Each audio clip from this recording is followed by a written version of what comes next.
Hello, everyone. Welcome to Radio 5G. This is Michael Henry Dunn coming to you from 8,600 feet elevation in the beautiful mountains of Crestone, Colorado, and joined, as usual, by co-host Nancy Hopkins. Good morning, Nancy. Good morning, and it's not me, it's Mark. making the background noises. Okay, yeah, Mark needs to mute there. And our special guest, again today, we're very glad to welcome back Mark Steele, energy weapons expert and very courageous 5G activist over there in the UK, with an update on his battle over there for free speech and the rule of law, an update on his court case, and even more than that, a very detailed slideshow, which we're going to share with you all. We're going to share a link, and you can follow along. If you click on the link, you will be able to move from slide to slide as we go through the very specific science behind 5G and how the radiation works, how it is harmful, how it is played out through the various what you might call delivery systems that the telecom companies are using in order to pretty much impose this covertly on the public without precautionary safety and health studies. For example, just some new LED lights show up on your street, and inside those LED lights is a 5G system that's irradiating your family.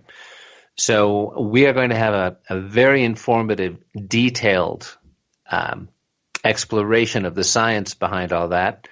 And then we have some exciting news to share with you about a sacred activism music tour currently hitting the Southwest and beyond in the coming days to wake people up to 5G and how we can all work together to roll it back and prevent this human rights and biosphere disaster. So with that, welcome back, Mark. It's great to have you back on the air with us. It's great to be here. Yeah, and obviously we've got lots of news. I seem to be getting myself into lots of trouble. Well, I'm a bit of a troublemaker, as the local council have realised, and I'm not the sort of person that will be shut up easily. We just need a lot more people like me, a lot more people to get active. And the reason why I'm so active in relation to 5G is because I know what it is.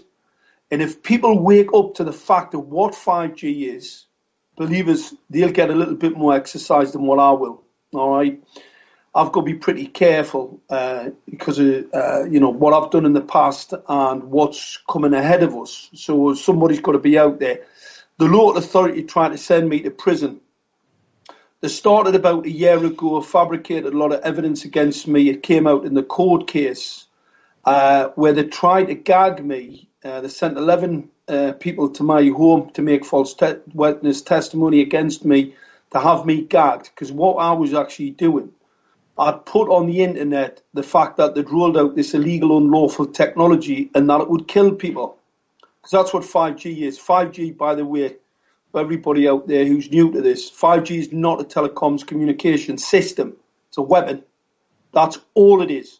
Now, obviously, that takes a lot of people to a place where they can't understand it. It's called cognitive dissonance, and that's why I say to everybody, do not believe a single word I say. Do your own research. Once you've done your research, then let's come back and have a conversation, because believers, you'll be on side.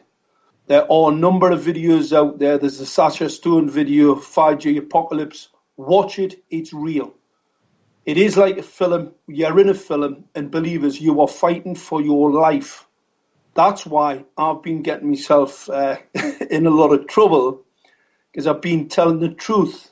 And obviously the truth to some people in some quarters doesn't go down very well. Doesn't go down very well at all. In fact, the recent case, the barrister said I was a madman. I was mad, all right. I'm mad when I live in a country where my government's just declared war, a secret war on the people. And not only a secret war on our people, but a secret war on the American citizen. This technology was developed in Germany. It was then taken to California. It was developed even more. Then the manufacturing base, one of the cheapest manufacturing bases in the world for this type of equipment, is China. But the let's say the hidden hand behind it, most certainly, a lot of the power base is based in the United Kingdom. So the technologies, the transmission networks, the hardware, it's all being orchestrated by a very, very, very small few. Very small few of very, very evil people. Monsters, that's what I call them, are monsters. So obviously you can understand it's a bit of an issue. The problem that I have with me, I'm an expert in this particular field. So where their barrister said I was a monster in the previous court case, the judge said I was very expert in this particular field and that the council must debate the 5G risk. They have not carried out that direction. What they've done is ran for the hills and said they don't have 5G. But the reason why they're saying I haven't got 5G, because as I told them in a council meeting in November 2017, when this comes out, they are going to prison. 5G is a weapon system, believe it or not. And I'll explain that to people as we go through these next few slides. And I'll give you some of my background, some of my expertise, because obviously I do get a lot of people out there who try and deflect or deceive. Massive deception about who I am, what I'm not. And that's because they are scrabbling. They are scratching like a cat in a bag. And unfortunately, the cat's out the bag. In the last court case, I mean, the judge, I pull out of me evidence bundle a document of showing a direct energy weapons antenna. And I say to the judge, yes, Your Honour. I said, well, that's a Jew. I says, I'll spell it for you. It's DEW, direct energy weapon. I says, well, you can imagine I was just as gobsmacked as what you are now when I realised that the local authority, using taxpayers' money, had actually installed a direct energy weapon outside my bedroom window. So that's probably the first time that has ever been referenced in a British court. A bit historical. What the judge commented on was that there was no mainstream media. The court was a 3-day court case. The court was rammed every day with supporters, my supporters, and not one mainstream media journalist, not one. They'd been all informed. This was the first 5G trial where the council were trying to get me sent to prison, trying to commit me to prison to shut me up. That's what was going on. This was an attack on free speech. This was an attack on the people. This is a massive cover-up. This is a human rights crime. This is the biggest crime ever to be perpetrated on the human race. That's what 5G is. 5G is bigger than the Holocaust.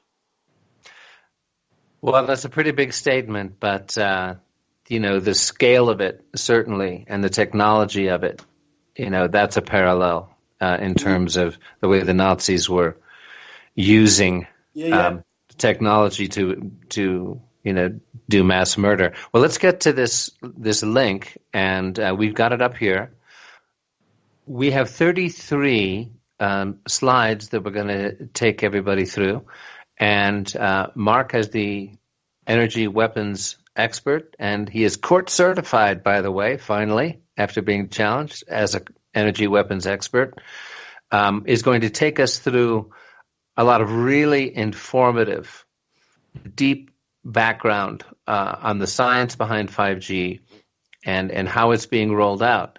So, this is going to be very helpful for all of us where, somebody says, oh, it's just ionized versus non-ionized. I saw in the New York Times, it's all safe. You people are all wacky conspiracy theorists.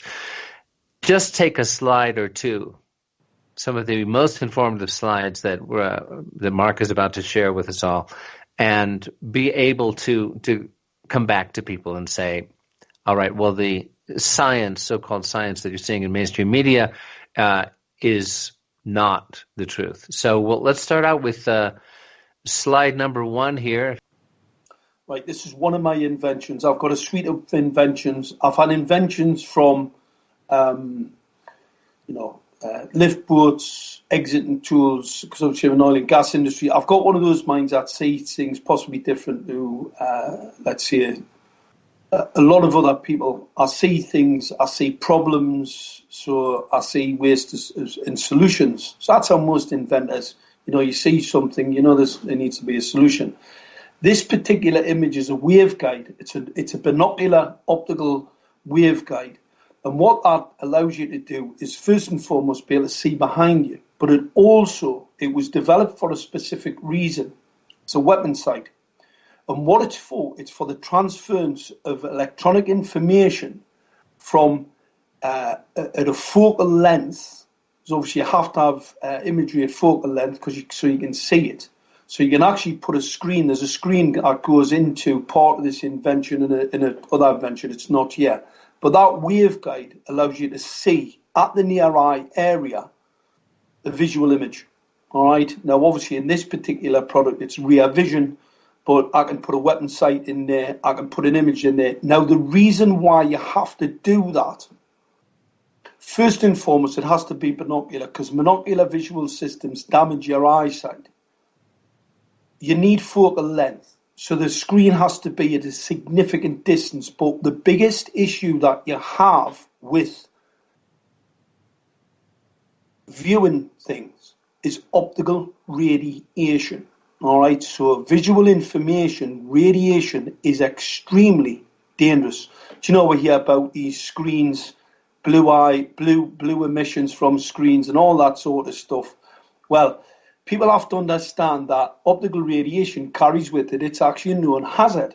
It's consequent, you've got to be pretty careful about it. So this was a safe way to give someone a head-up display system, because obviously I'd worked on a number of weapon sight systems in the past where what we used to retinal displays, where we really project optical radiation into the eye. That's not safe, right? And then what we used to do, we used to use a part of the spectrum, 560 nanometers, because it's less biologically active. That's why the weapon sight systems are green and they're not for long-term use.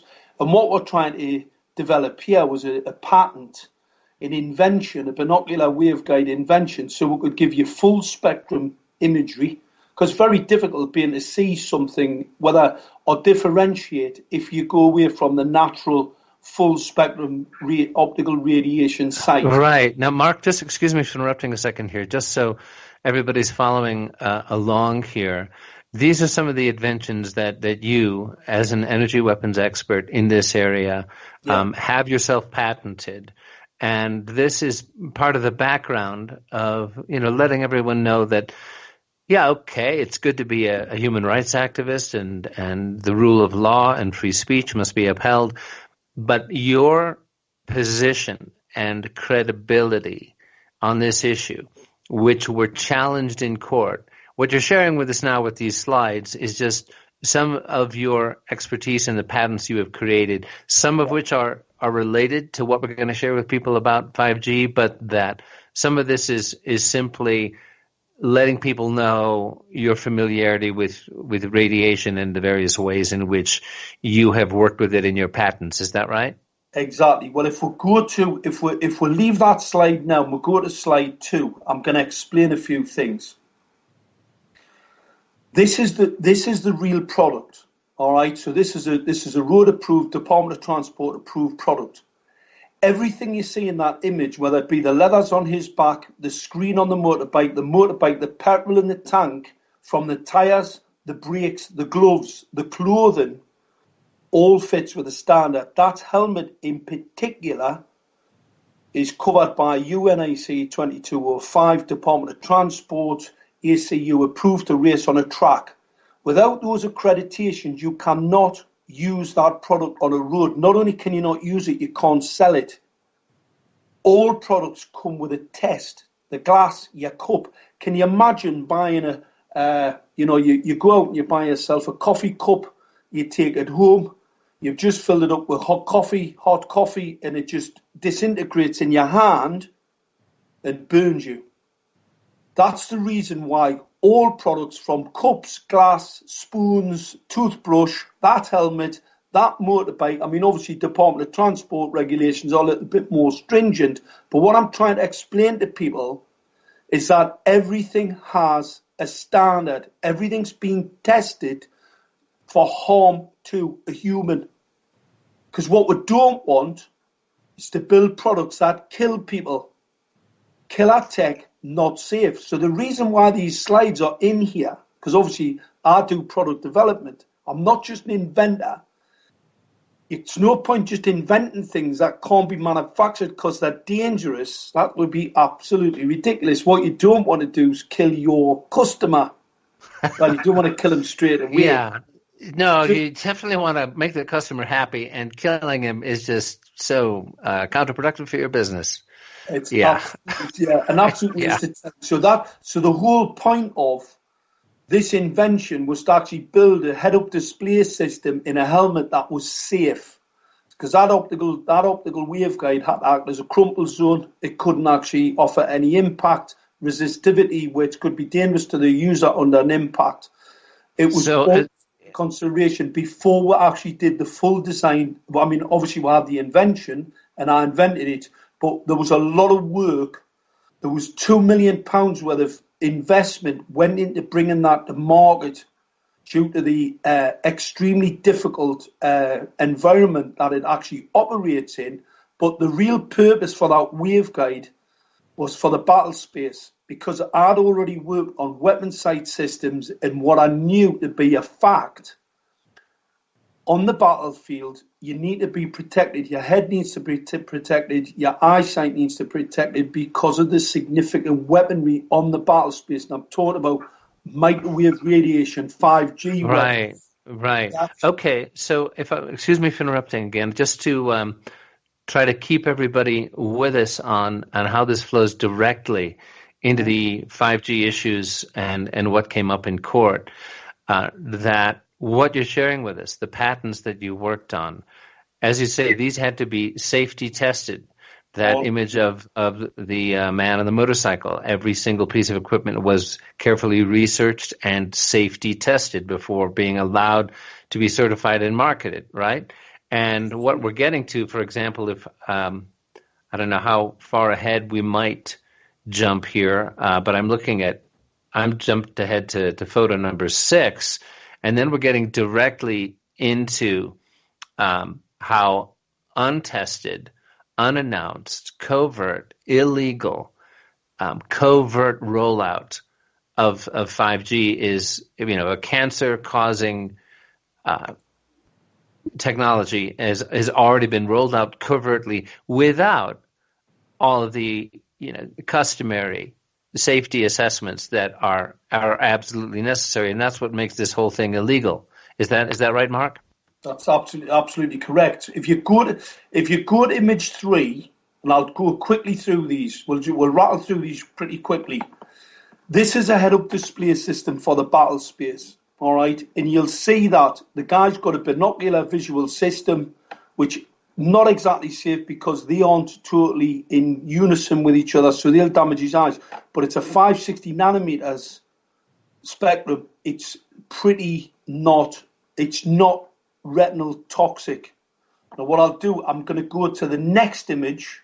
The reason for that helmet is because of the dangers on the battlefield from microwave radiation. So people have to understand that radiation's really lethal. If I show you the next picture, this is number 4. Retinal cell viability from non-thermal optical radiation. Now what we're looking at here, right, is these are LEDs, and we're looking at cell survivability. Retina, these are human retinal cells in vitro, all right? If you look at the picture on the left-hand side at the bottom, you'll see retinal cell survivability from blue LED. It's near 20%. So that means it's just killed off 80% of the retinal cells. It's toxic.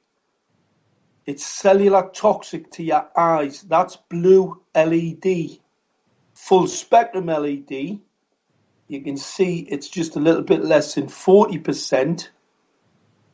And if you look at the far right image, you'll see that there's very little damage done to the retinal cell from the green LED emitter.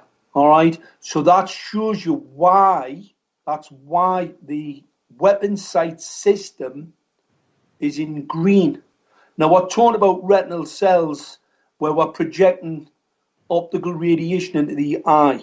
All right, so this is why this is crucial, that weapon sight system is in green, and that was what we're overcoming with the waveguide. My invention was to actually overcome this problem, because obviously you don't have to look at everything in green. There's a problem, because there are other issues. If we go to image 4, Now we're already at image 4. I think you're right, talking about 5 now. Yeah, 5, sorry. Yeah, image 5. Right, now this is really interesting. We'll all know what this is. Now this is a full spectrum projector, pulse modulated, full spectrum optical radiation projected onto the retina. There's a retinal display. Now, that's pretty an interesting image. And what I thought when I first came across this product, I thought, God, these guys are absolute genius. I mean, you're talking genius here. How do they do it? How are they actually delivering optical radiation in a monocular visual system into the eye? How are they doing that? Because obviously your eyes are inextricably linked, and if I use a monocular visual system, I'll damage your eyesight. It's well documented in science. It's well documented in laboratories where people used to use microscopes, monocular microscopes, and used to damage their eyesight. So I'm thinking, how have they done this? Is there some trickery? These guys are geniuses. This is unbelievable. I couldn't believe how fantastic I was thinking this is. Anyway, I spoke to a guy who was in Tokyo, and he said, I went out in the city, got back to my hotel room, and I had a residual image left on my retina for over 2 hours, and I couldn't get to sleep. Wow. Well, I knew how lethal that would be. I knew how dangerous that would be. I thought, that's quite interesting. And then I came across a scientist in America called Martin Blank. Professor Martin Blank, he'd done an awful lot of work at Columbia University, and he used to look at, phone radiation, and he was very concerned about this particular product because it had an antenna in the stem. Now, you'll know your own mobile phone. Your mobile phone emits radiation. It fails the test if the antenna is up against your head. So they always suggest that you never put the phone directly up against your head, you leave it off your head. But that's for a phone call that's possibly only been averaged out at about 6 minutes. This antenna, the same Part 15 FCC approved antenna, so basically not the most dangerous antenna, but it's the same type of antenna that's in your mobile phone. This one was strapped to your head. And it was going to be on for a little bit longer. And Martin did this work at Columbia about how dangerous this was. And I contacted Martin. I said, yes, that may be extremely dangerous, what you're talking about, and may absolutely fail all of the regulatory FCC standards and guidelines. But I said the most dangerous thing is pouring optical radiation directly into the eye. Because you're talking about power in the photon energy levels 1,000 times more than what you see, on average thousands of times more than what you see in microwave radiation. So if you look at those two pictures on the right hand side, there's some really interesting. Now that is a metallized coating. Now that looks very interesting to me because obviously I've got a material sciences background. And that looks that delamination of that metal looks very uniform. That could be very, very interesting indeed. But if you can just imagine, that's a metal coating. What potentially damage could that optical radiation focused on the back of the eye be? Now, they call this killer tech, believe it or not.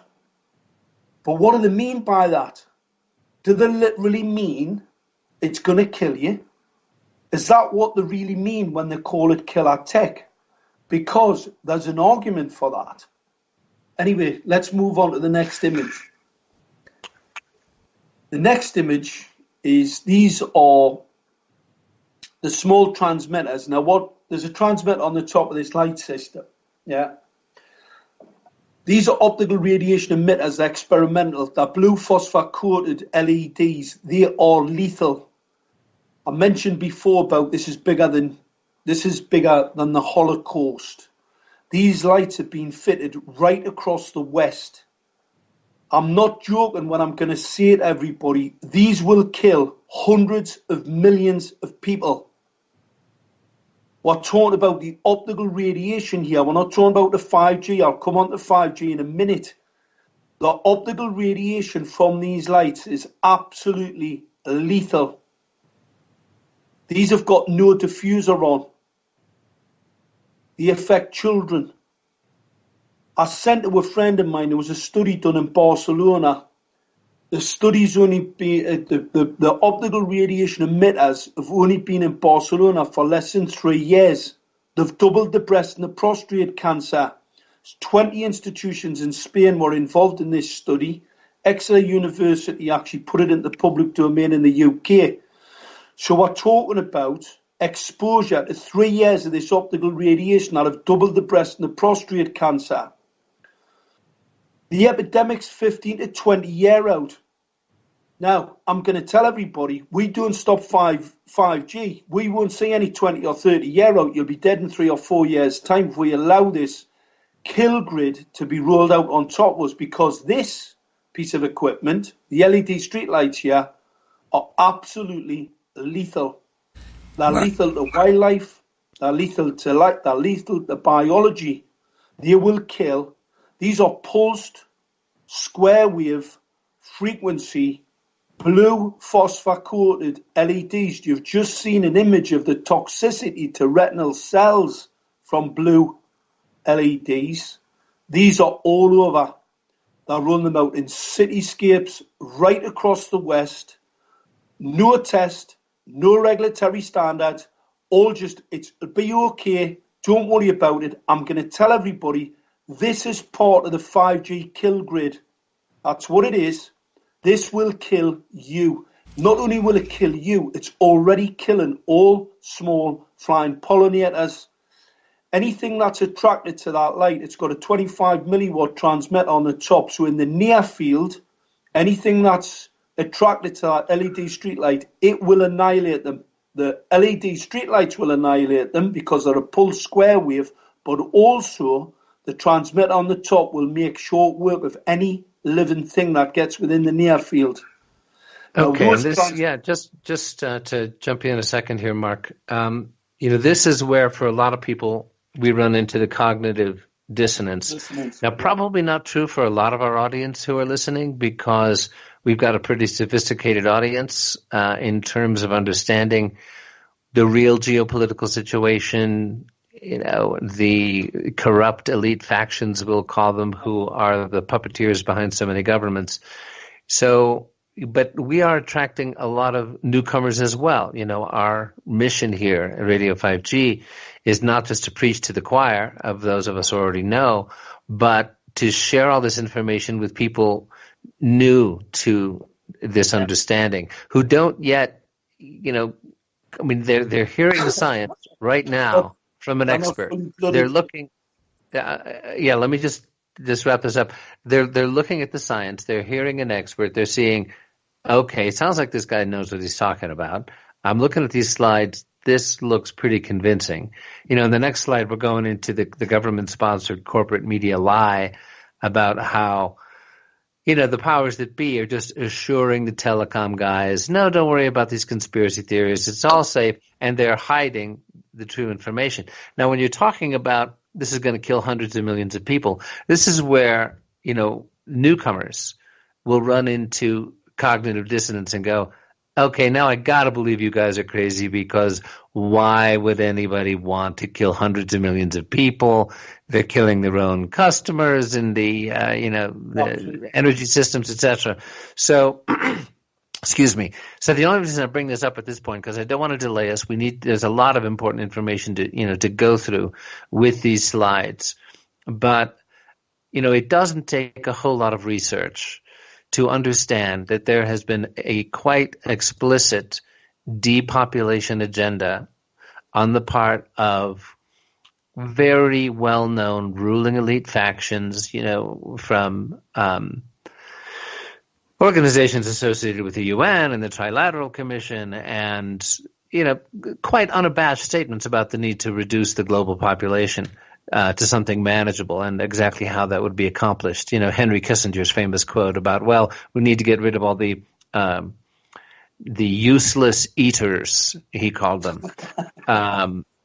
So who determines who's a useless eater and who's not? It looks like the last photos I could see, Henry could do with a little less eating himself. But the reason I bring this up at this point is just none of us like to face the fact that we live in a world where there is this agenda, but you don't have to look very hard to find that the evidence is out there. And even if you're listening, folks, and you're having a hard time buying this, set it aside.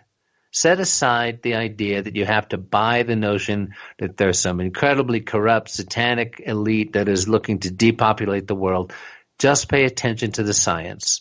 Just pay attention to what is fact out there, what this technology is.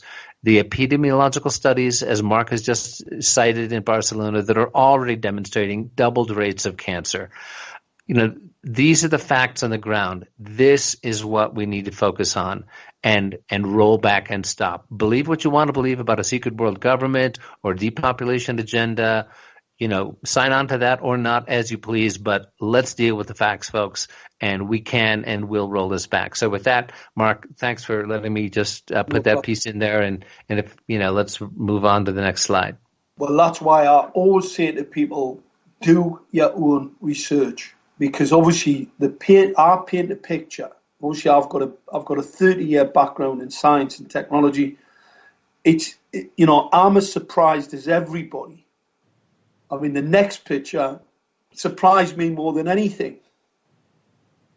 This picture, right, is quite interesting. This is the antenna. This is the antenna on the top of those lights. This is the bit that's hiding underneath what looks like an innocuous dipole antenna.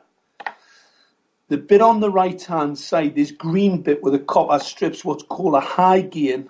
It's a high gain antenna. All right, that means it can actually, it's got a focusing potential. So it can actually see in a certain direction. All right, it's directional.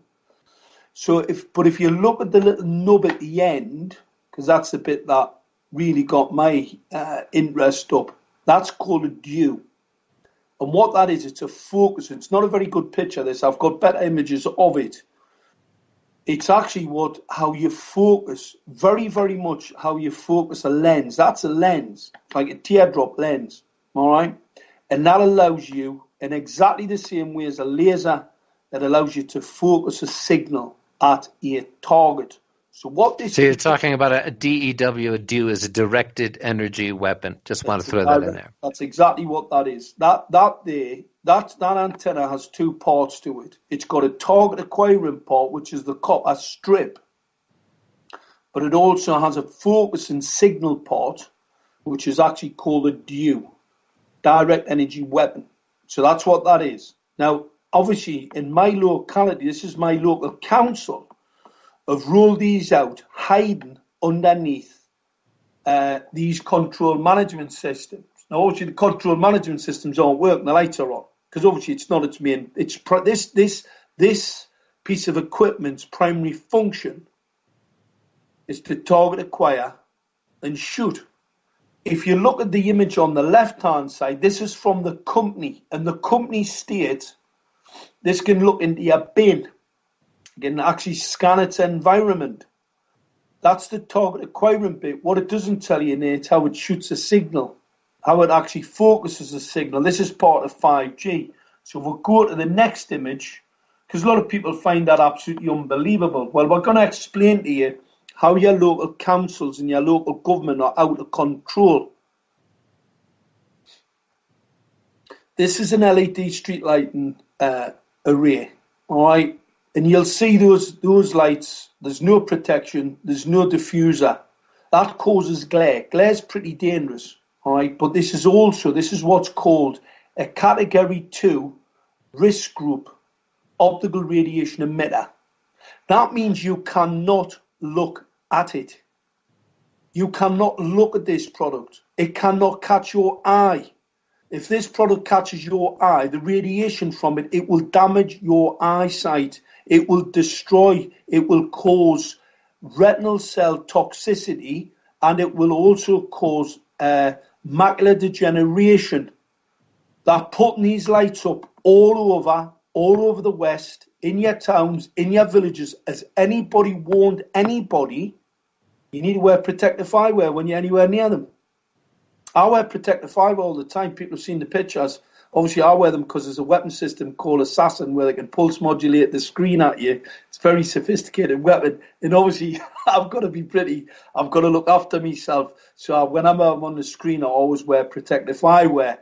But when I'm out and about and these lights are on, I also wear reflective protective eyewear because these are lethal.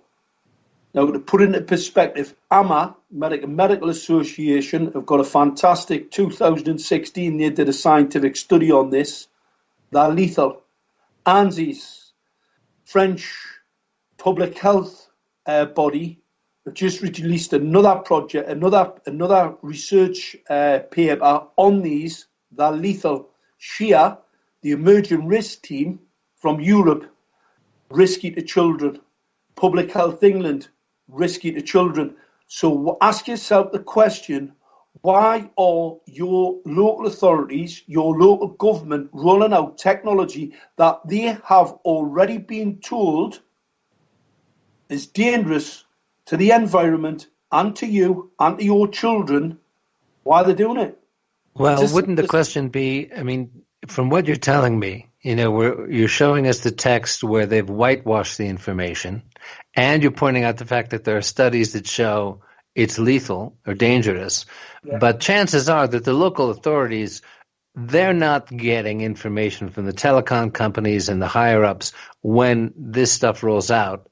They're not being told, oh, by the way, here are the 3 studies that prove that the things we're about to deploy in your neighborhood covertly actually are lethal. They're getting the whitewashed information, right? No. I mean, they're not being, okay, some of these folks may be corrupt, some of these folks may be compromised, etc. But, it's unlikely that they have been given the specific information about the lethality of this, right? We had 60 councillors, the latest court case, I sent 60 councillors, because obviously the first court case didn't go very well for them. They said I was a conspiracy theorist. The judge said I was a very expert, and I was legally qualified to talk on this particular subject. He also stated that the science I presented to the court was also expert, all right? That council, not one single councillor has contacted me, not one. Each one, I sent an email. I sent one email to 60 councillors, not one single reply. And what I said in that email was, do your duty. The law states this, you have to. The court had already stated that they must debate the 5G risk with me. Not one reply. So these people are responsible. These people are most certainly responsible. Not one reply, because what's actually happened over the last 20 or 30 years, we've ended up with some of the stupidest, greediest, self-serving, ignorant people in all these positions of power. And unfortunately, they don't care. And not only do they not care, they're not interested, because if I'd had at least one councillor out of 60 councillors, not one reply, all I got was a knock at the door by the police to take me back to court, to send me to prison, because they said that the email I sent was threatening. Well, it was only basically threatening them to send them to prison for not doing that job. And that's what right. Yeah, you can't call that a threat. If anything, it's a helpful warning. You may not be aware that the actions you're taking are in violation of the law and that people die, you could end up not only, going to prison, you could be held personally liable. You could lose your home and your savings and go to prison. That's a helpful warning. That's not, a terrorist threat. I mean, in my book, that's like, oh, well, thank you. But as you say, when we're dealing with people who are perhaps not the sharpest knives in the drawer to begin with and are corruptible, and they've already been shown up in court, the guy they label a madman, the judge says he's an expert. So folks like that are not likely to be terribly eager to say, oh, yes, do please send us more information to show what ignorant, greedy, corrupt people we are so that I can tell my constituents how badly we screwed up. That's not likely to happen. It's, not terribly surprising. That's exactly what's going on. What happened, right? It's that bad. They're just covering up. I mean, this is like Jimmy Savile. It's like Hillsborough, all these massive cover-ups, a bit like 9/11. It's that bad. Everybody's running for the hills. The next image shows the Health and Social Care Act 2012. This is the law. The law in the UK states quite clearly that the Secretary of State has a duty to protect the population from non-ionising radiation. All right? If you look at the image on the right-hand side, you see this is about the LED streetlights. May double cancer risk. Not a may, they do double the cancer risk, and this is only up a couple of years. So the more you get exposed to this optical radiation, the more cancer you develop. But if you look at that picture, the light, you see the glare, that's illegal. So they're fitting illegal fitments, experimental technology, because obviously this LED blue phosphor-coated emission is experimental. The pulsed modulation of it is pretty dangerous. Consequently, they're breaking the law. The law has absolutely been thrown in the toilet. We'll go back and reference before about standards. What's the point of having standards when your local authority can roll out a technology that will murder the population? Now, they may be stupid, but unfortunately the councillors where I live, they have had all of the scientific and documentary evidence from me to show that this is a crime, and not one reply. Well, that tells you, and it tells everybody out there, nobody's coming to the rescue. It's up to us. Right. Let me ask you a question here, Mark. Now, I'm seeing some of this that indicates this is like, for example, the Council of Europe in 2011, and we're seeing Assemblée Parlementaire. Is this, to what extent is Brexit coming into the picture here in terms of EU law versus UK law, in terms of the enforceability of what may be now European standards in terms of UK law? And, with Brexit being such a mess, of course, does this come into play in your situation or in similar situations that might arise for people who are attempting to hold people accountable to these laws? Well, no, because the Council of Europe is actually the international courts, and we are all signatories to that. I'm not sure if the US is, but Europeans. This all came out after the Second World War. The Council of Europe was actually set up in Nuremberg. It was set up to hang the Nazis for very similar, for the atrocities that were perpetrated on people in the camps. So a lot of this technology was actually tested on people in the camps. Very similar types of experiments were carried out. It was a 2.5 gigahertz signal that they realised could cause diabetes.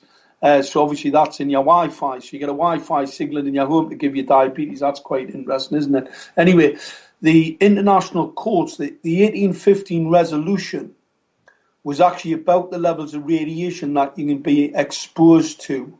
The Bioinitiative report said 30 millivolts. They say that's about a max. Council of Europe have taken a more pragmatic view, and they've said 200. With a maximum of 600 for a very short period of time. There isn't a single home in Gateshead we've measured under 600 millivolts, not one single home. And that's the maximum. That's in breach of the building regulations and codes. That's in breach of the law. This is a direction from a court, from the international courts. They're in breach of And this is your local authorities. And that's why you've got councillors running for the hills pretending that they haven't received, well, unfortunately, they cannot deny that they've received my email because they put a complaint in and had the police at the door arresting me and take me off to court and try and send me to prison. Yeah, this is exactly what we are looking at here in the Southwest in the U.S. In New Mexico, coming up on June 11th, there's going to be a county commissioners meeting in Taos, New Mexico, and we will very specifically be letting these folks know, hey, you're civil servants, you're doing your best here. You need to know that your plausible deniability is about to disappear right now. You will not again be able to say, oh, you didn't know, because this is hard science. We have a number of expert witnesses who are going to testify at this county commissioners meeting, and their plausible deniability is gone, and their legal vulnerability has just gone way up. So we're looking at 10 minutes before the hour, and I'd love for us to be able to get to all these slides. We're on, I think, just only on image 9. So if we can jump ahead to some of the more high-impact stuff. The next image is really important. What I'll do, I'll flick through them quite quickly. Right, IC and IRP guidelines. These are the guidelines that all of the regulatory bodies around the world are relying on. IC and IRP are saying do not rely. It says these are not the last word on the issue. They are not defensive welfare industry or others. So why are government agencies in the West using them? This is right. Excuse me, Mark. So we're looking, just so everybody knows, we're looking at photo 11 on your slideshow there. We'll flick to the next one. This is 5G weaponry on the battle space. Just some images there, some military equipment. The next image is 5G in the cityscape. This is radar. This is weapons capability radar. All right, that's what it. We're looking at photo 13 now, Mark. I think so. The next image is a 3D mapping image. Yeah. Can everybody see that? It says 5G neural networks and their battlefield radar application at the top, or are we on to the next one? You're on the next one. Okay, photo 14 then, right? Yeah. Microwave radar 3D mapping. Right. This is what the scanner, the image I showed before without small antenna. This is what it can see. So it's basically a target acquiring. It's for urban environment interrogation. Sub-gigahertz signals, because 5G is not these higher frequency waveforms. Let's get that out the way. All right. Everybody talks about higher frequency, doesn't travel very well. No, 5G is sub-gig. The main rollout of it, the blanket coverage is sub-gigahertz. And what it's allowed us to do is to look deeply into the urban environment.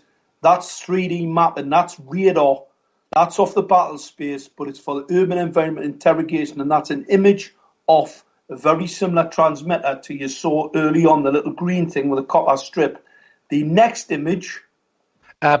Just quickly, Mark, let me just drop something in here, which is that in Taos, when some of our activists there approached some of the city council, they said, well, I'm sorry, this 5G thing, this is being rolled out, woven into our 911 emergency response system. And you don't want us to not be able to know exactly where you are in your house when you're having a heart attack, do you? And so what you're showing us is exactly that. This is not about you getting faster downloads for your favorite TV show. This is about they will know where you are at all times. And, our people respond to them and said, okay, if you're worried about lawsuits, about a heart attack in some instance where somebody's like in a closet and not in the bathroom, and they can't get to them in time, well, you haven't begun to dream about the kind of lawsuits that you personally will be dealing with for approving this deadly technology. So anyway, just wanted to point that out. Yeah. Well, that technology will give you a heart attack. I'll show you later on heart damage from that particular signal. This is some of the battlefield weaponry, and the reason for this is because the toxicity from this weapon system on the battlefield, it's getting that toxic. Troops can't be there. Troops can't act in those fields now because of that toxic. So if we go to the next one, this is 5G being tested in South Korea as a weapon. Target acquiring wild boar in the jungle and firing a signal at them using that dew. The the little lens at the end of the antenna. Now, obviously, there's a few ways you can actually deliver a focused signal. That's just one of them, but there's a few other ways by doing an off-step signal. So we'll go to the next image. This is blood. This is human bloods exposed to smart meters. All right. So if you look at the images on the left, that's okay. blood. Just quickly, Mark, we're looking at photo number 17. Are they, yeah, with the smart meter bloods, yeah, they're like little bubbly things, yeah. On the left-hand side, you've got bloods before the meter's switched on. As soon as the meter's switched on, in 2 minutes, you can start to see the damage to the blood. All right? That's what your smart meter's doing to you in your home as we speak. The right-hand picture is relay. This is where the blood starts to stack and become sticky. All right? So if you go to the next picture, this is children in Gateshead from the 5G, from the illegal, unlawful fitting of this 5G. We've got children bleeding from the nose, a crime against humanity. I've had police officers at my door about these images and have refused to take the evidence from me. I've explained to them what's happening. I've explained that this is administration of it's administering of a noxious substance, and these children are suffering what radar operators suffer, nosebleeds, will not act against this crime against us. The next image, as you were saying before, this is non-thermal microwave radiation, and this is heart imagery. This is what microwaves do to your heart.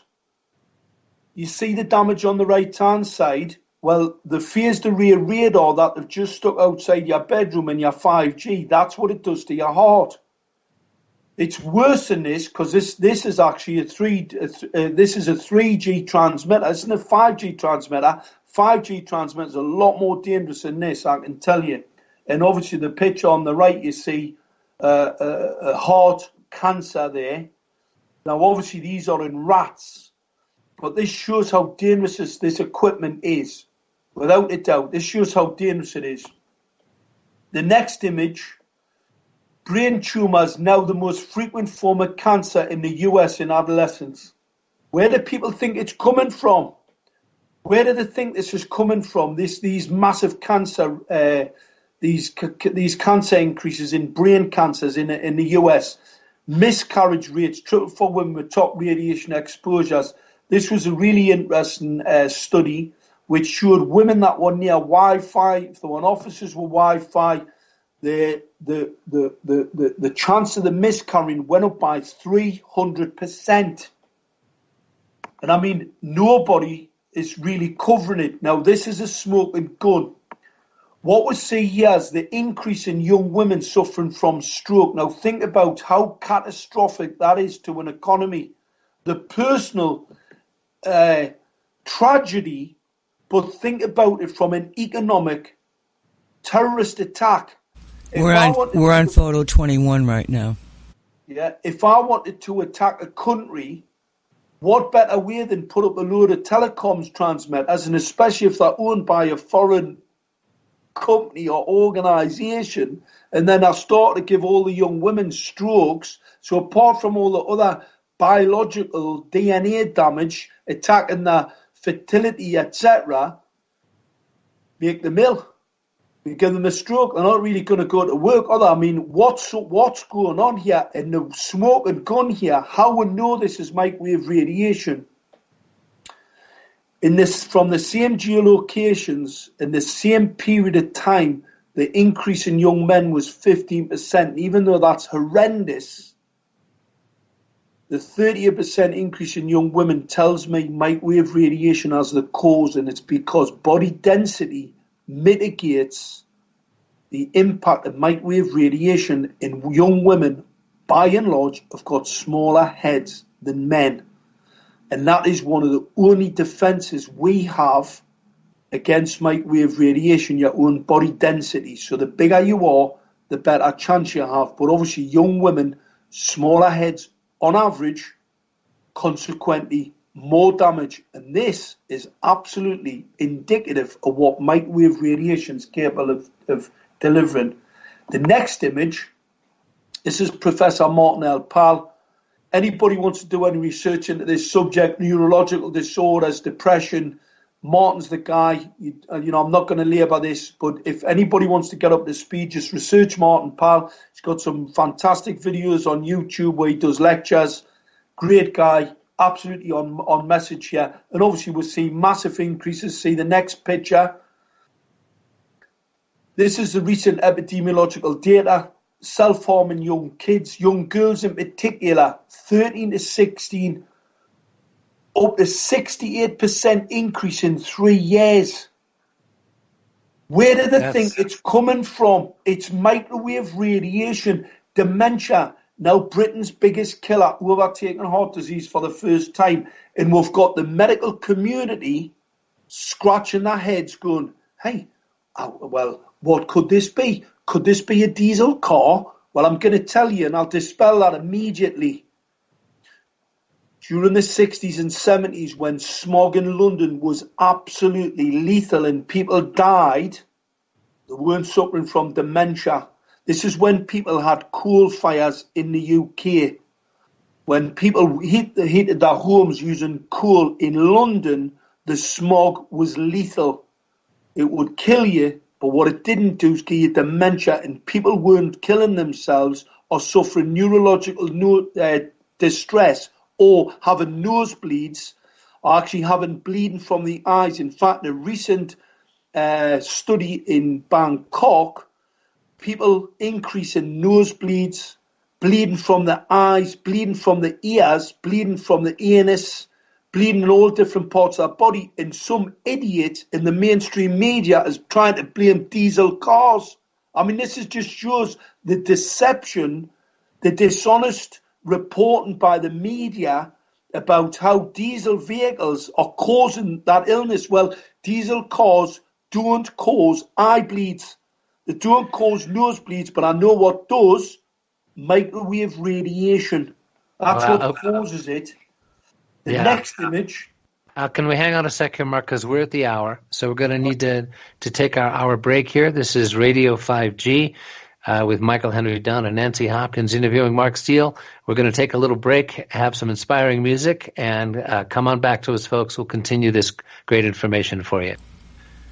All right. Welcome back, everybody, to Radio 5G, a Cosmic Reality Radio Network production. This is Michael Henry Dunn, back here with my co-host Nancy Hopkins and our special guest Mark Steele, who is sharing with us some pretty gut-wrenching information. If you are following along with the link we provided to the slideshow, we are on photo number 23, describing how dementia is now Britain's biggest killer, and self-harm among girls aged 13 to 16. So that basically self-harm is a code word for cutting, teenagers who cut themselves. Obviously, that can turn out suicide sometimes. Rose 68% among girls aged 13 to 16 in a 3-year period, and dementia is now Britain's biggest killer. So this is photo number 23. This is directly linked to harm from non-thermal, non-ionizing radiation. So if you could pick it up from there, Mark, and take us on. Yeah, sure. Well, if everybody goes to photo 24, and photo 24 shows a Trojan horse. I mean, obviously everybody can see the horse. That's what 5G is. 5G, there is no profit in 5G. Let's get that out of the way. This is economic terrorism against the West. This is a plan to take down the economic viability of the West.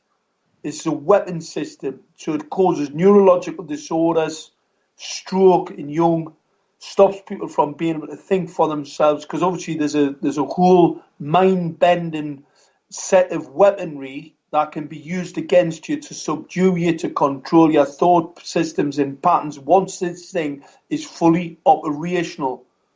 But it's not about that. This system can be hacked. It can be hacked by anybody, because the systems, there's no real security. We already know that. is obviously the US military's battlefield Win-T, their main centralized system is being compromised. So if the US military can't control their systems, I can tell you now, no local authority or no government can control theirs if the US military can't control theirs. So you jumped ahead to photo 25. Then we're talking about hackers being able to actually. Let me understand this. So we're assuming the system is rolled out, it's live, it's everywhere, and there may be a corrupt centralized elite up there that has their own depopulation agenda or whatever. What you're saying is that this could also be hacked by individual bad actors, as we'll call them, or some other local agenda. That you're saying that these can be hacked and used by anybody who is a decent hacker. Is that what you're saying? Yeah. Well, I can come along and see if you're in your house. I can not only that 3D map, I can see where you've hidden your sovereigns, if you've got any gold, if you've got any nice Rolex watches, where your weapons are hidden. I can actually configure in my computer the shape of your weapon. So let's say I'm looking for a specific weapon, because you see the urban environment, the 3D mapping image I showed you before. What that's specifically for is for looking for certain weaponry in the urban environment. So I can actually put a 3D sort of scanned image in a computer that will then scan the urban environment and pick out, let's say I was looking for a Kalashnikov. This is 3D mapping, so I can look into the urban environment right the way through everything, including concrete, you name it, I can look through it. There's a few ways you can protect yourself, but not many. You can basically look, and what it's looking for is that Kalashnikov. So I can find the Kalashnikov, or I can find your sovereigns or your Rolex watches or anything you want to hide. Maybe if you stick them in the ground, put them in a concrete box or with a bit of lead lining, but then I'll be able to see where you've got your box. So anyway, this is total dystopian, and this could be your local burglar. This doesn't have to be the North Korean military or the Chinese military. Probably could be the Chinese military. They might be wanting to look. They might want your gold. I don't know.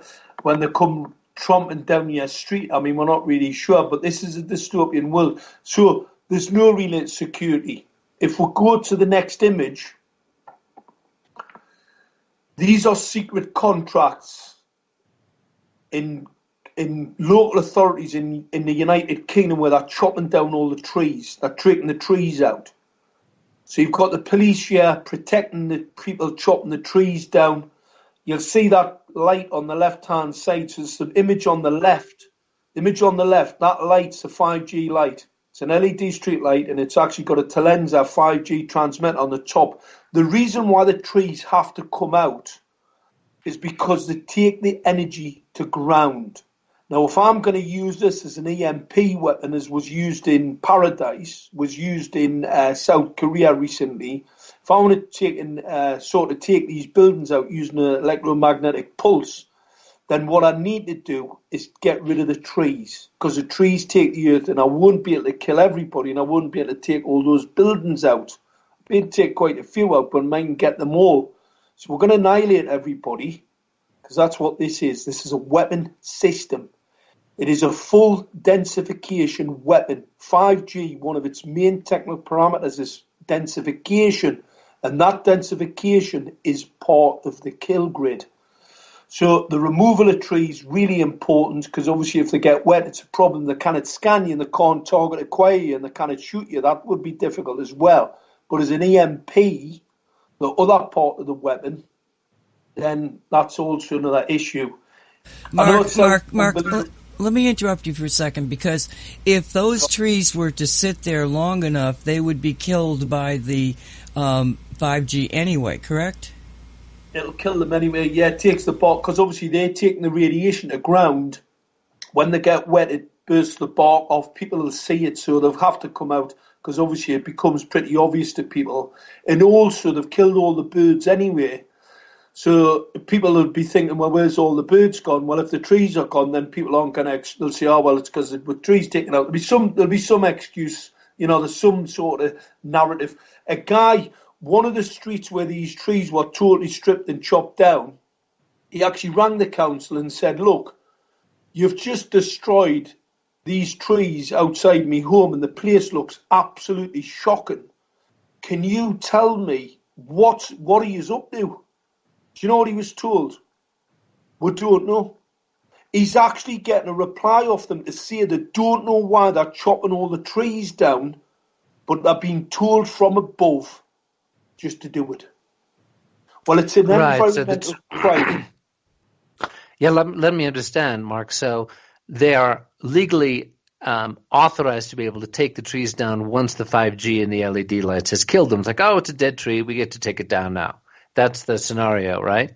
Well, that's a scenario. Well, what they're doing here, they're hard cutting them back to kill them anyway. You know, if you damage these trees, the way these have been pruned, they're not polled. These aren't polled trees. When you poll a tree, you've got to leave the stem. You've got to leave some of the branch stem on. They've trimmed these right off, cut them right back. So what happens? These trees will die, and then it gives them an excuse to come back and then chop them out. But they're chopping them out anyway. They've removed. They had a plan. There's a secret contract with Sheffield City Council in Amy. Right, Amy had a contract to remove 30,000 trees. No public consultation. Secret $2 billion contract to put 5G transmitters in and chop down all the trees in the city.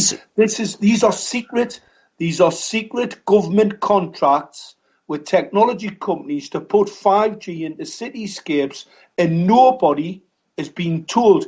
Okay, let me ask you, Mark, a question that our listeners will probably have. How do you know about the secret contracts?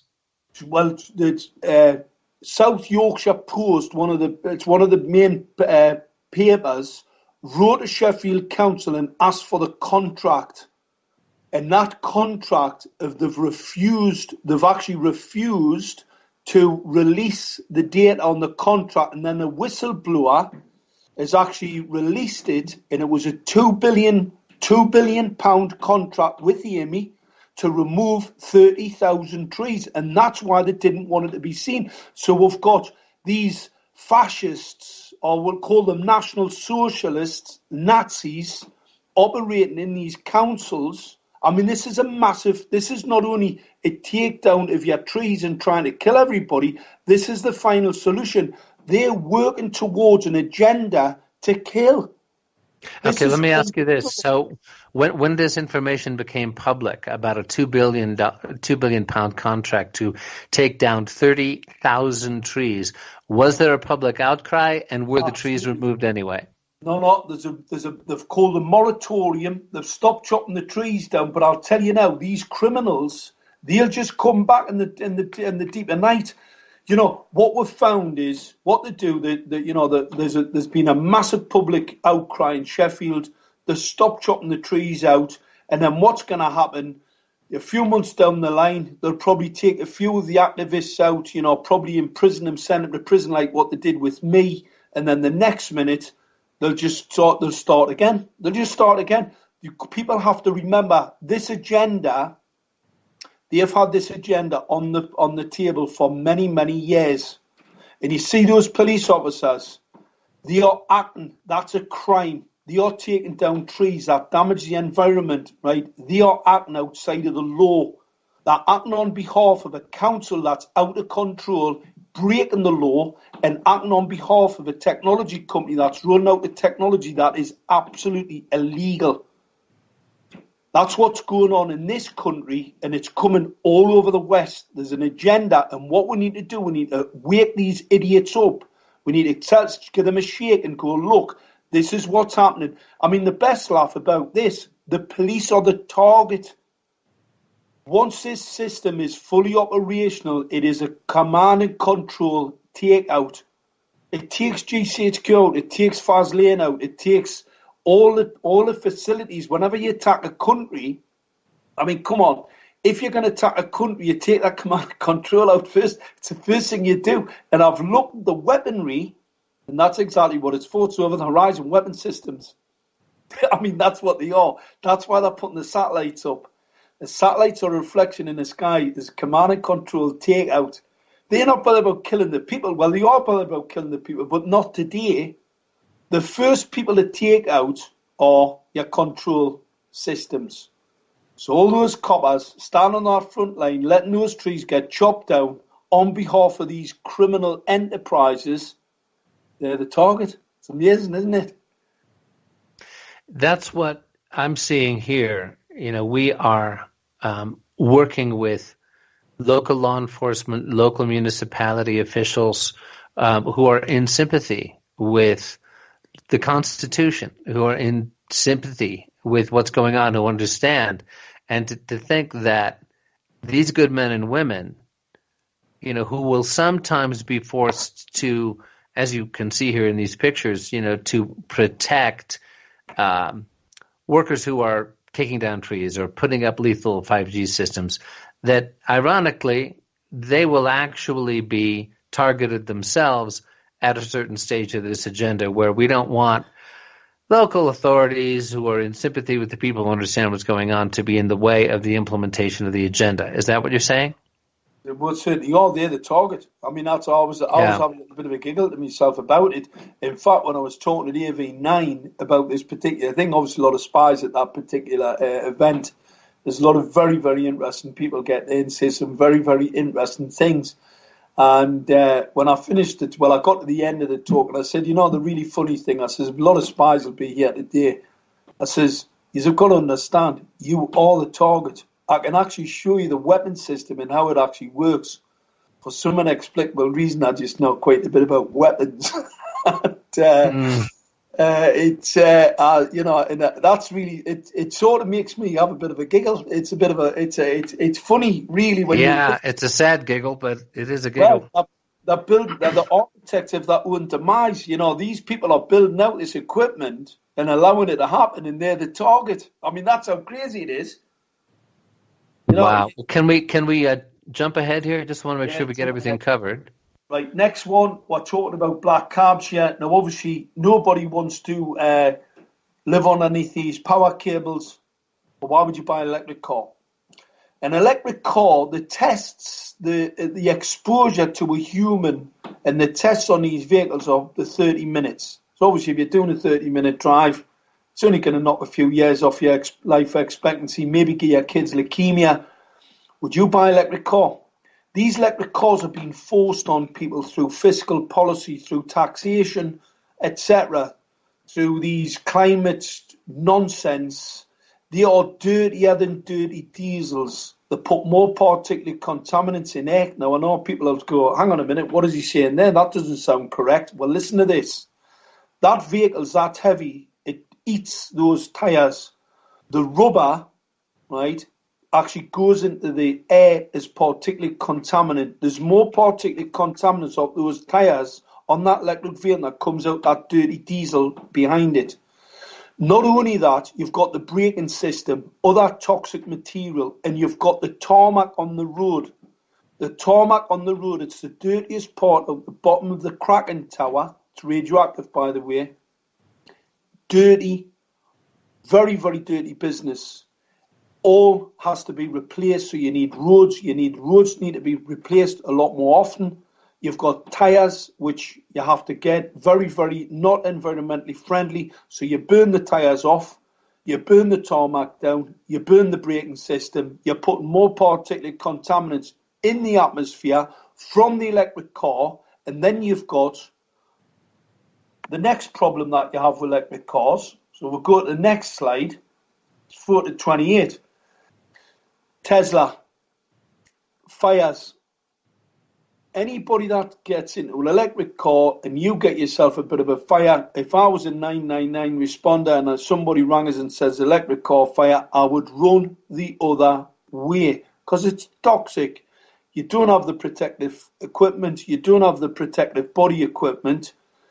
It's a hazmat issue, and that toxic material from the battery will travel through your skin and kill you. It's lethal.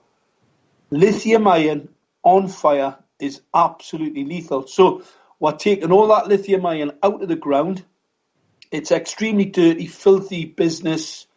Happens in China for obvious reasons. You wouldn't be able to build them in America because obviously the EPA regulations are far too stringent to be able to get away with that, and the damage on the environment is pretty catastrophic. However, they take these raw earth metals out of the ground, make these batteries.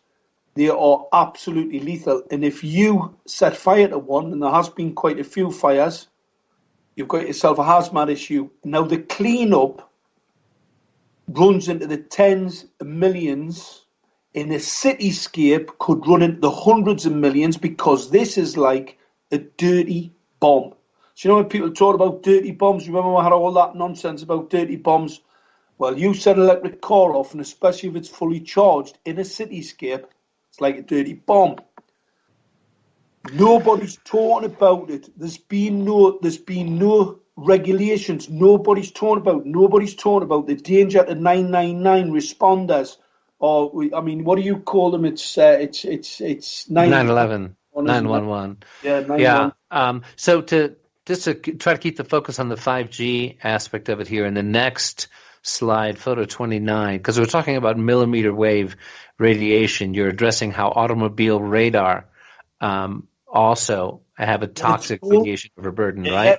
All autonomous, the whole autonomous 5G network, it's all integrated with the electric cars, the autonomous cars, the Tesla autonomous vehicle. It's all part of 5G. It's all part of the 5G mix. Now, these particular vehicles, what I'm going to explain to people here is how autonomous vehicles are a scam. This will put it to bed in a heartbeat. One vehicle on the road emitting the type of radiation at very, very low speed. So let's say you're doing 20 miles an hour. You don't really need to pump out a lot of radiation from either the LiDAR, the radar systems. But if you get to 60 or 70 miles an hour, you have to pump absolute toxic amounts of radiation to get signals back. So the faster you go, the worse the radiation impact is. So in towns and cities, towns and villages, people are talking about reducing that, already getting you ready to reduce the speed to 20 miles an hour. All right, so they're already talking about it. They're already reducing the speed limits. You've got to get these reduced. The reason for it is because at speed in a city, the radiation from the transmitters and autonomous cars would be so toxic you wouldn't be on the road. However, what about a motorway? Are they really saying that we can't drive these vehicles? Because obviously this radar travels through the vehicle with ease. It travels directly through. You've got the LiDAR that actually fires the signal into your mirror system. The LiDAR images on the right-hand side, they're basically off the top of a battle tank. That is a class 1 laser emitter. All right? So it's at head height. So any pedestrians, pretty dangerous, cause macular degeneration, damage your eyesight. It operates in part of the spectrum you can't see, so unfortunately not like some lasers where you can actually see them and your eyes can protect themselves from them. You wouldn't know that this was damaging your eyesight until you got to the other end of a journey, or you were standing as a pedestrian next to one where your eyes would start to go blurry and burn the back of your eye out. Its speed, potentially this is a class 2, class 3 laser, because obviously you need a faster pulse system, you need more power density coming out of it. This would be toxic. So if I had 20 or 30 or 40 vehicles on a motorway, you wouldn't be able as a human to be in the vehicle. Same as I showed you before about the systems on the battle space. So what I was really saying is autonomous vehicles, total scam, unless they just don't intend to have humans driving vehicles or being on the road. Now, who wants to give up that vehicle or give up driving so that somebody can use your tax dollars to build autonomous vehicles? Absolutely bizarre. Right, and this is the way they're selling this, of course, is the wonderful new Internet of Things that virtually, everything from your toaster to your refrigerator to your car is part of the wonderful Internet of Things. Well, from what you're sharing with us, we might as well call it the Internet of Cancer. Is essentially what's being proposed, an omnipresent, ubiquitous Internet of Cancer that is an Internet of surveillance and Internet of potential lethality, right? It's exactly what it is, and what people have to understand. Governments are spending in funding this crap multi-millions of pounds of taxpayers' money, investors putting money into these scams. I mean, you only have to look at Tesla. Tesla's in $10 billion worth of debt. I think their burn rate's something in the region of $200 million a month. When people work out that those electric cars will give them testicular, bowel cancer, liver cancer, bone cancer, do you think they're going to really want to buy one? Yeah, I would think not. Well, I would think not. So, I mean, so that whole thing's a scam. Well, okay, let's jump ahead here if we can. We've still got some things to cover. We're looking at, I think, photo 31. Yeah, photo 30. Photo 30, we're on 60 gigahertz here. This is really interesting. This is where it gets really scary. Oh, it's not scary yet, folks. Stick around. This is the really scary bit. Right, 60 gigahertz. This is quite an interesting frequency. It's attenuated in air. What I mean, it gets stuck in air. Right? Now, microwave radiation stuck in air, that's a pretty interesting concept. And what it means is it actually gets stuck in the molecular structure, or the molecular structures, or the atomic structures in air. All right?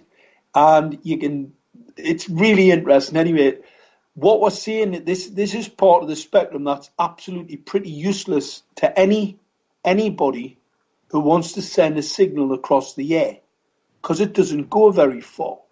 But what I'm going to tell people, if you go to the next image.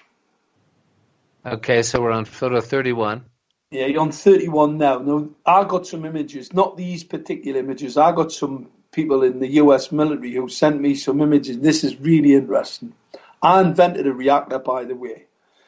I was involved in a project, carbon reduction, carbon capture and storage project, which I knew was a complete fraud, because I go straight to the fraud thing. I look for the business opportunity, and I'm pretty straightforward. I cannot lie. I cannot lie. And I was involved in this project, and I knew the whole thing was a complete scam, carbon capture and storage. So what I actually did, I invented a reactor to disassociate the covalent bond, the carbon dioxide bond. All right, so we looked at some ideas about how we could do that. I looked at some reactors. I knew a scientist at Strathclyde University who'd already built a couple of molecular reactors in a lab.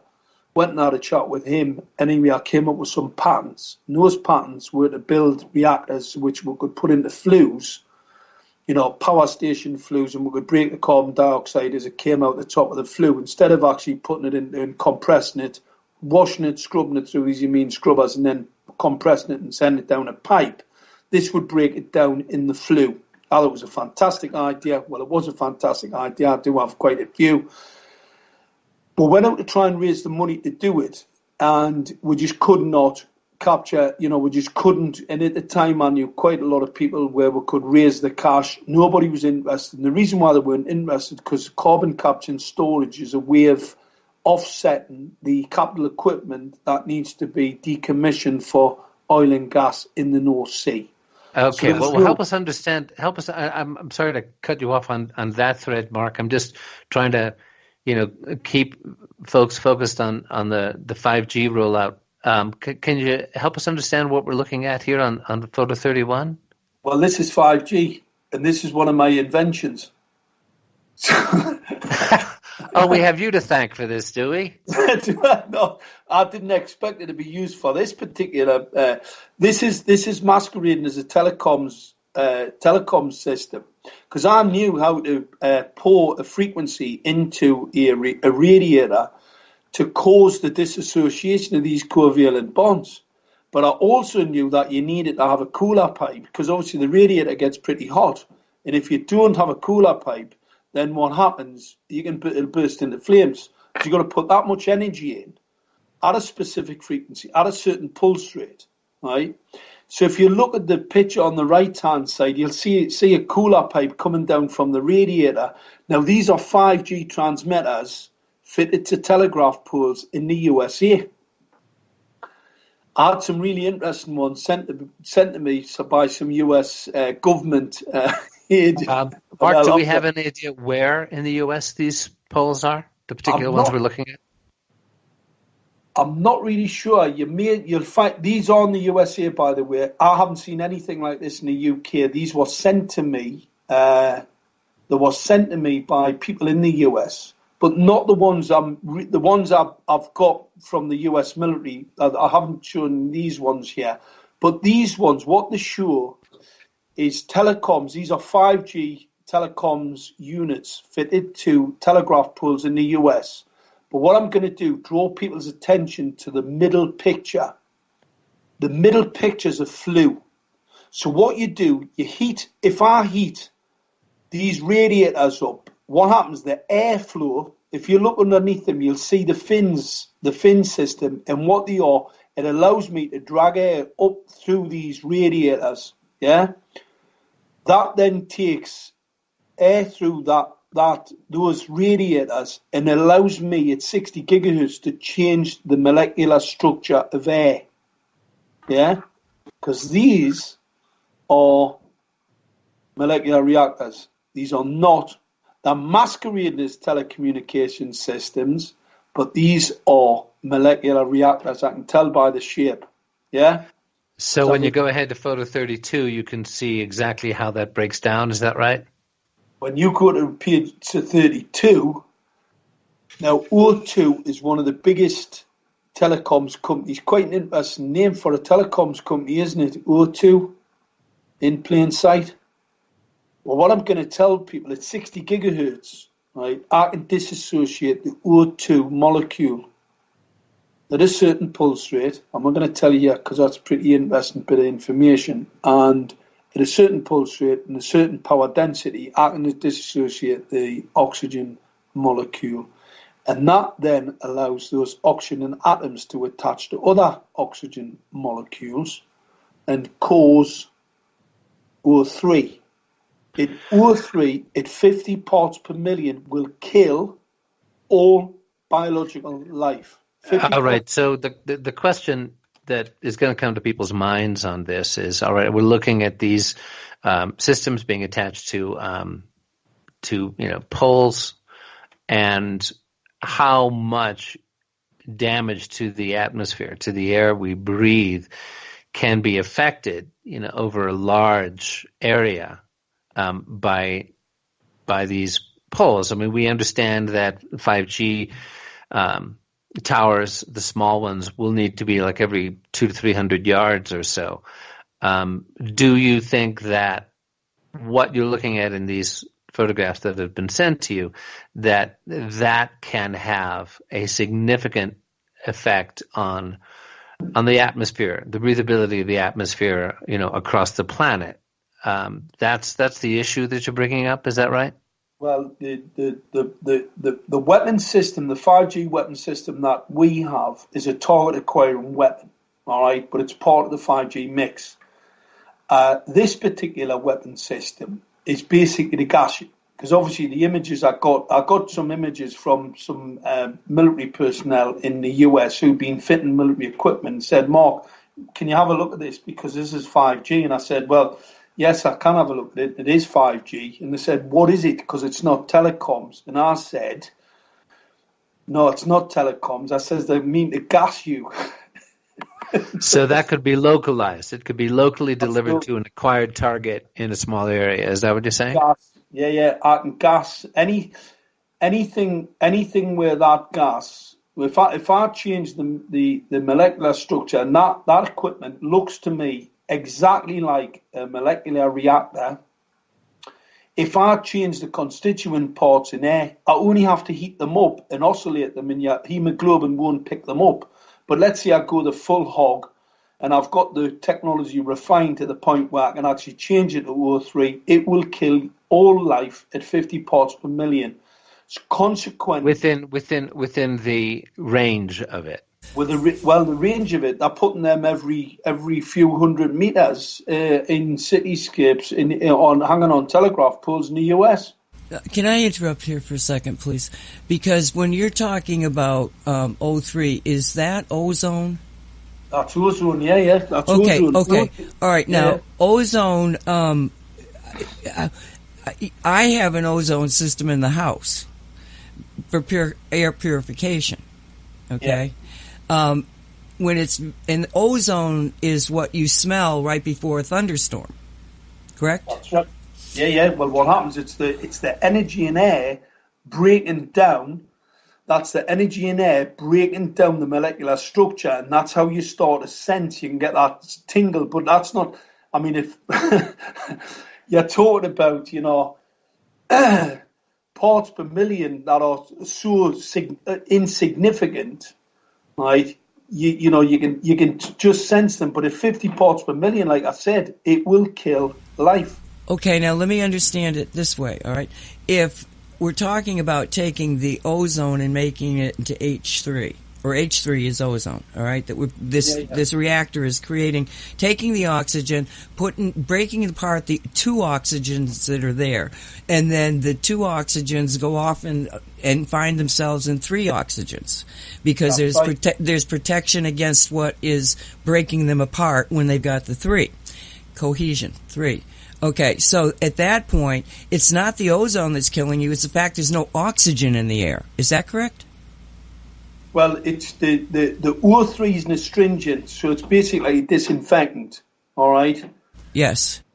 If there's O2 in the air in your locality, obviously you're breathing that in. But as obviously, if I poison the air with this O3 at 50 parts per million, I'm going to be able to kill. The kill grid's going to be a lot larger. If you know what I mean.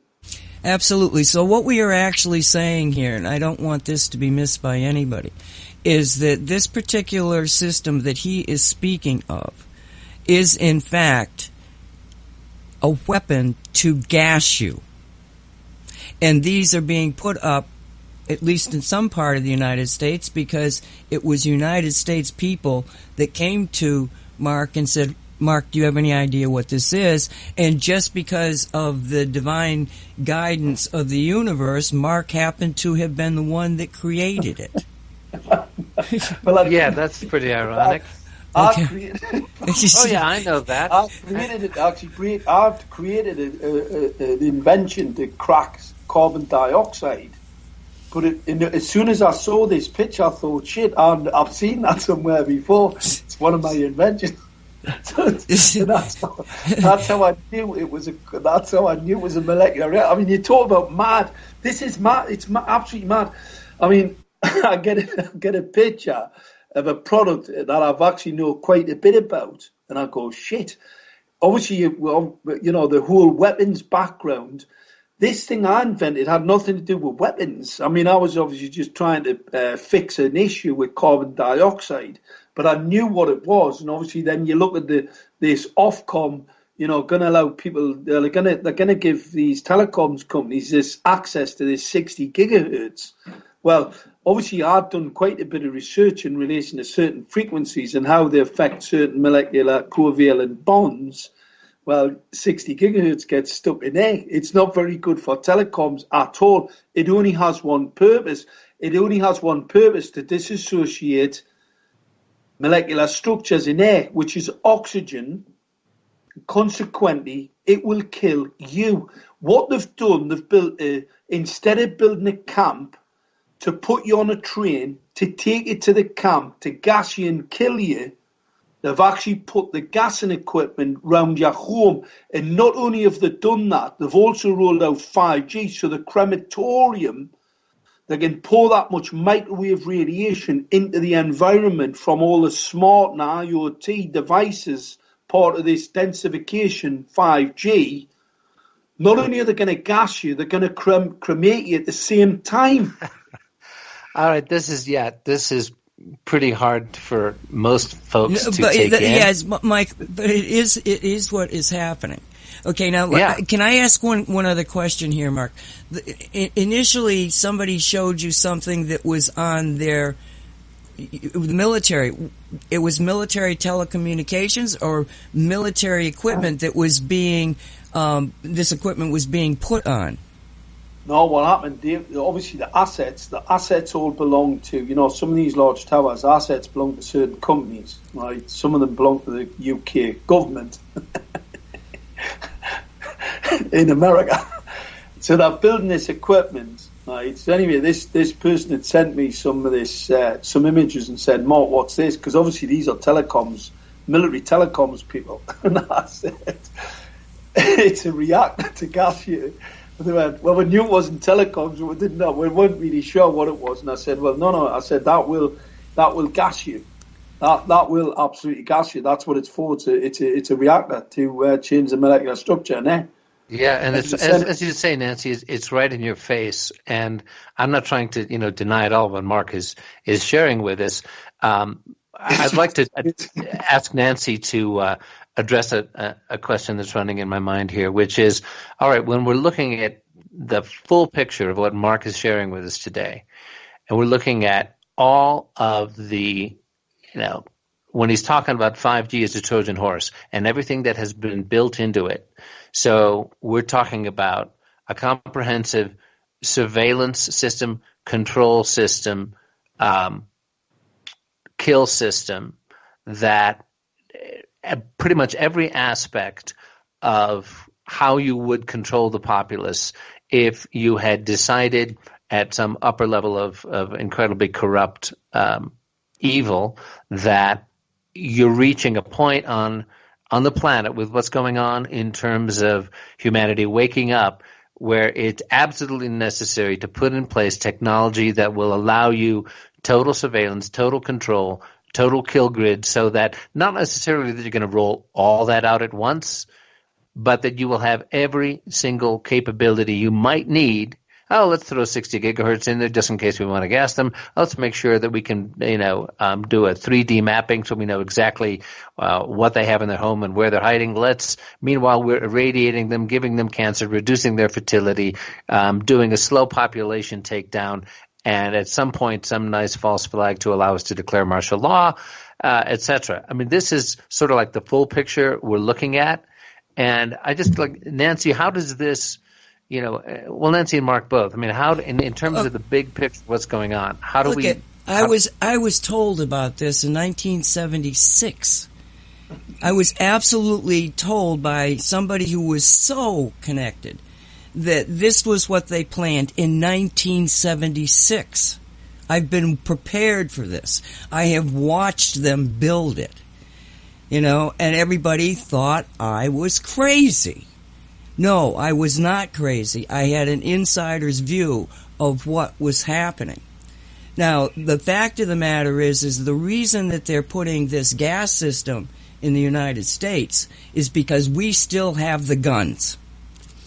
If you're going to kill people in a controlled way with DEW, okay, it's one thing. But if you've got a bunch of people that are armed and are taking down your system, you can just gas them before they can take it down, is my feeling based on being, a paranoid intelligence officer.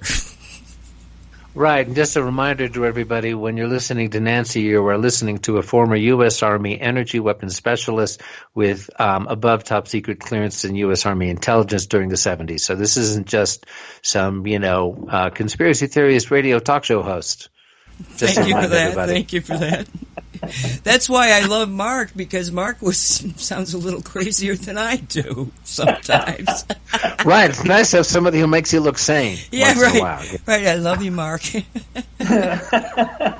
Well, okay. We've got about 15 minutes left here. On slide 33, photo 33.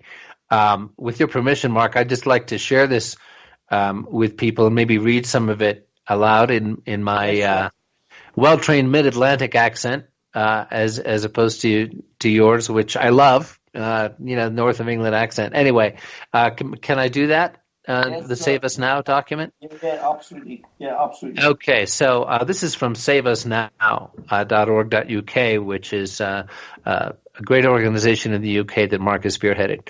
And this is notice to company directors, shareholders, employees, councils, counselors, politicians, media, and others who are ignoring the law, because the rollout of 5G technology is an indictable crime. So Mark is encouraging everybody who reads this. And again, folks, this is on the slideshow. We provided the link. This will become a YouTube that you'll be able to review. But in the meantime, we'd love it if you can follow along with us on this. And so this says, "Dear Sir or Madam, I'm bringing to your attention the scientifically established fact that the rollout of 5G technology." Hang on just a second. That the rollout of 5G technology is an indictable offense under domestic and international laws and a crime against humanity and the environment. Your involvement in the deployment, deception, misinformation, and cover-up in the wider community, continued support for this crime have been noted. Any further support of this indictable offense provided by you, once you've been informed by this letter, will demonstrate your real intent in regard to this crime. And it goes on to say, we demand you to cease and desist from your role in the rollout of 5G so that the main architects of this criminal enterprise can be held accountable, while those who have been coerced into involvement can be seen to have acted in less serious roles. So that's, that is within the UK legal system. It's very applicable as well under US law. So this, and we are sharing at Radio 5G a number of different tools that some very effective groups throughout the US are using. For example, ehtrust.org, Take Back Your Power, Empower Movement. These are all really excellent activist organizations that are putting the tools in our hands to be able to fight this, because it is not too late, but the clock is ticking. So, and speaking of the clock, we're at 12 minutes before the end of our show, and there is some material we want to share with people about a 5G Wake Up Sacred Activism music tour that is starting within the next few days. I'd love to be able to share. But Nancy, could you help us just sort of wrap up the impact of what we've been discussing with our friend Mark Steele? Well, I think Mark has done a phenomenal job in his group with putting together this slide presentation. It's pretty awful, but it's okay because we can fight this. It's not, and we don't have to fight it. We just have to make people aware of it. Because Nancy, can I just come in yes. there? Yeah, can I come in there? Because it's really important. What people have to understand, this is a 20, obviously I'm laughing half of the way through and people are thinking he's crazy. Well, I am, most scientists are, most inventors definitely, so I'm definitely crazy. The reason why I'm laughing, right, I am absolutely 100% sure, you have my word on this, we beat this, we smash this, we are far too early. God put me in Gateshead for a reason. The expertise I have is not surpassed by anybody. So consequently, I was in an area, if I'd lived 2 miles away from where I live today, I wouldn't know. I wouldn't have known what was going on. But we are far too early. So I've already been through the mill. 2016 we found out. It's now 2019. And what I'm going to tell you, we fight back. We are the resistance. We are the people that stop this. We only have to wake up a very, very small number. This is a crime against humanity. They have rolled out a 24-karat gold opportunity, and we must pick it up, because there is absolutely, they've broken every single law that was ever written. They have broken every contract, every rule, every regulation that was ever written. And we can use that. We are currently gearing up in law. It's called Let Justice Be Served Though the Heavens Fall. Let justice be done though the heavens fall. And that is a very, very interesting. It was a legal case that happened in the UK where we abolished slavery. The British judicial system stated, even though the government said it would bankrupt the economy, it'll destroy the business opportunity, the British courts found that slavery was abominable. They stated it was not correct and that it had to be stopped. And that was the statement the judge said. Let justice be done though the heavens fall. We have a crowd justice fund We are taking these criminals to court. That's the next one. We're taking through the British judicial system, and we will see them squeal on the back of the illegal activity that they have created. And believe us, the more people that are involved, the more people that see what's going on. The court in the last 3 court cases, I was 3 days in court the last case, the court was absolutely rammed to the ceiling. We couldn't get people in. In fact, they did it in the old Moot Hall court because obviously the first court we couldn't get enough people in. So we had it in the old courts where there was well over 120 people in. And even the judge said, where's the mainstream media? Where are they? Because they expect them to be there. Well, as this thing rolls on and the higher we go into the court system and the more we go on the offensive, they can't stop us getting this information out. And we are here for the fight back. We are the resistance. People have to wake up. This is a fact. Do your own research. Everything I've said tonight, I can substantiate it in fact and in science. We are the fight back. And we start here today telling people, talk, tell, text, get the information out. Our numbers are growing stratospherically and they cannot stop us. We are like a virus. This information's getting out and they can't stop it. Even though the mainstream media are trying to cover it up, we, through a groundswell of information, through social media and groups like this, we'll get this information out. We'll stop this. Well said. Thank you. Yes, that's all of it right there, Mark. Thank you so much for that. I do want to share with everybody that Radio 5G is a joint project of Cosmic Reality Radio Network and the Sacred Academy of Geoenergetics. And if you go to our main website for Radio 5G, that is 5g-know.com, 5g-no.com. We share all kinds of information about the scientific evidence about 5G, about all the great groups, activist groups, the progress that's being made. And also on the SAGE website, again, that's Sacred Academy of Geoenergetics. The acronym is SAGE. That's geo-energetics.org. We're sharing with you there's a Sacred Activism music tour, which is being launched right ahead of our very important meeting in Taos, New Mexico with the county commissioners. They are voting on whether or not to allow 5G to roll out in Taos. We have a number of expert witnesses. And ahead of that, we know we've shared with you some pretty devastating information today. It can be a kick in the gut. It can be even depressing. But if you listen to what Mark and Nancy were just saying, the timing is God's timing here. This is divine timing that Mark was in place to see this, that Nancy and I connected and started this. And so many groups are popping up all over the country here in the U.S. and the world. And we are doing our part. We're doing a music tour called the Jai Gaia Sacred Activism Tour. And Jai is the Hindi word for victory. Gaia, as many of you may know, of course, is the name for the sentient reality of the biosphere of our planet. Began as a scientific theory and it has been validated. And there is our Mother Earth, essentially. So this is victory to Gaia, the Jai Gaia Sacred Activism Tour. I have a background in sacred chant, and I've been a human rights activist for a number of years as well. So we are having on June 9th at Unity of Taos in Taos, New Mexico, a beautiful awareness-raising and heart-activating event, and we'll be having it in Boulder, Colorado in July, also in the San Luis Valley in Colorado in the middle of June, and rolling on across to Southern California, the rest of the country, and probably overseas as well.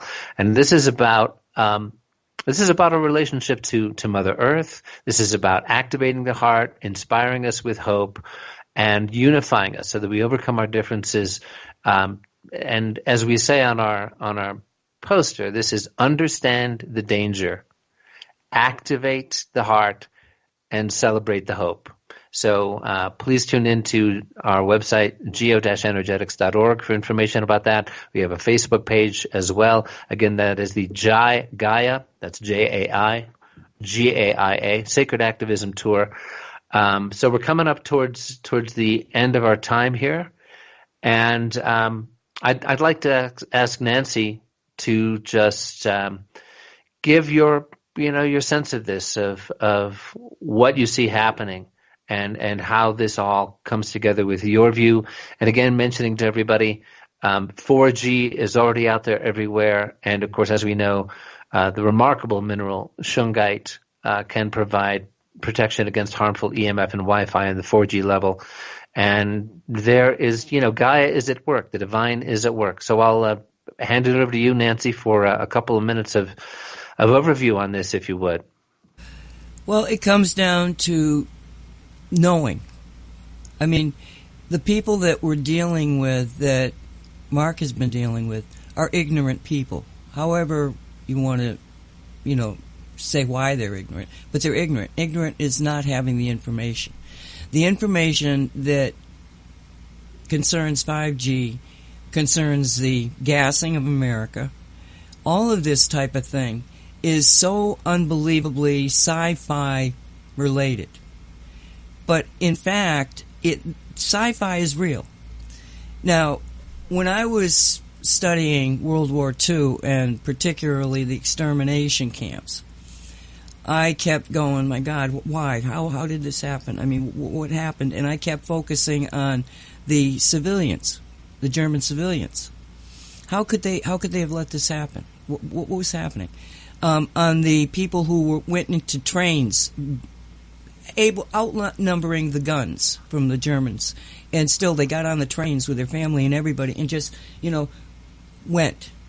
Okay? Well, for all we know, they were all drugged out because there was a lot of drugs. They knew about the electromagnetic ability to make people docile just because of a frequency. We have no clue what might have happened to all those people that just one after another went to their fates without any kind of attempt to save themselves, which is not a human reaction. And now I've watched for 45 years this happen here. It took them a lot longer, but they are in the same position as they were in World War II. We did not win that war. It's 75 years ago. We did not win that war. That war has continued. It's a group of people who believe that the state, the corporation, the organization is more important than the individual. And it's just, we have to just understand it, because I think once we've got the knowledge not only of what's happening, but the knowledge that we can stop it, because we are the human family. And what they're doing, it's like, I think that Mark would agree, is that, and Michael would too, because the 4G is already killing us. But what we've got now is an opportunity forced on us by 5G to wake up very quickly in time to save ourselves from 4G, because 5G is never going to happen. It's inconceivable. Right. Yeah.